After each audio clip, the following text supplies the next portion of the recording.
قربانی کے نصاب میں 5 چیزیں دیکھی جائیں گی. 5 یہ خوب اچھی طرح دماغ میں بٹھا لیں. اور یہ 5 چیزیں کس دن دیکھی جائیں گی؟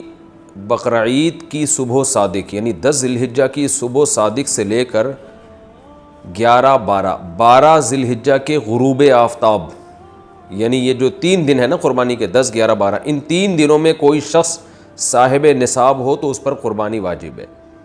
صاحب نصاب کا مطلب کیا ہے؟ یہاں پر قربانی پر خوب سمجھ لیں.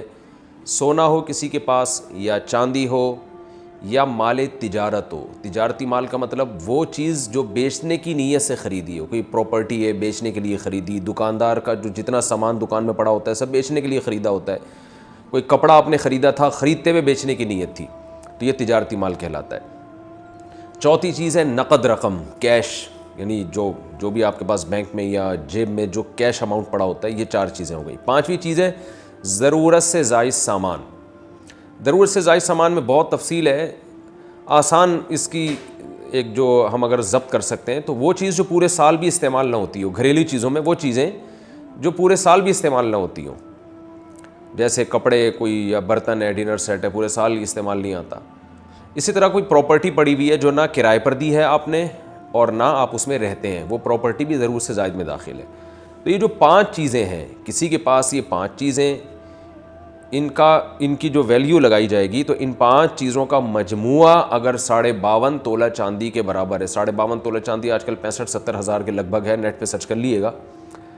تو کسی کے پاس یہ 5 چیزیں، یا 5 میں سے 4 چیزیں، یا 4 میں سے 3 چیزیں، یا 3 میں سے 2 چیزیں، یا کوئی ایک چیز 52.5 تولہ چاندی کے برابر ہے، اور یہ بقرعید کی صبح صادق سے لے کر ذی الحجہ کی 12 تاریخ کی غروب آفتاب سے پہلے تک رہتی ہے اس کے پاس، تو ایسے شخص پر، یعنی بقرعید کے صبح صادق کے وقت اس کے پاس یہ نصاب موجود تھا، اور یہ 13 تاریخ کی ذی الحجہ تک اس کے پاس یہ نصاب موجود رہتا ہے، تو وہ صاحب نصاب کہلائے گا.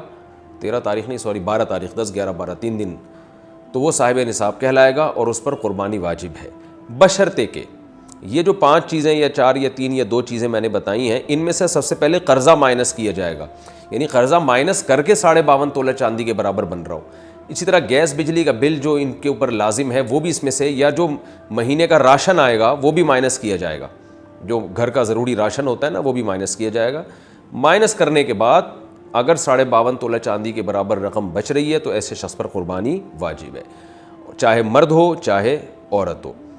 تو عورت کیسے قربانی کرے گی؟ سونا خواتین کے پاس بہت ہوتا ہے، چاندی ہوتی ہے، چاندی نہیں بھی ہو تو سونے کے نصاب جو ہے اس کے ساتھ اگر 1 روپیہ بھی ہے تو وہ بھی 52.5 تولہ چاندی کی قیمت دیکھی جائے گی اس میں بھی.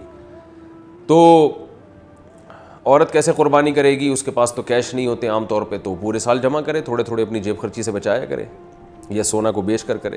البتہ کسی کے پاس صرف سونا ہی ہے اور یعنی باقی 4 چیزوں میں سے کچھ بھی نہیں، 1 روپیہ بھی نہیں ہے، تو پھر 7.5 تولہ سونا جب تک نہیں ہوگا قربانی واجب نہیں ہوگی. یعنی سونے کے ساتھ اگر چاندی ہے یا پیسے ہیں یا تجارتی مال یا ضرورت سے زائد سامان ہے، پھر سونے کی ویلیو دیکھی جائے گی، سونے کو نہیں دیکھا جائے گا.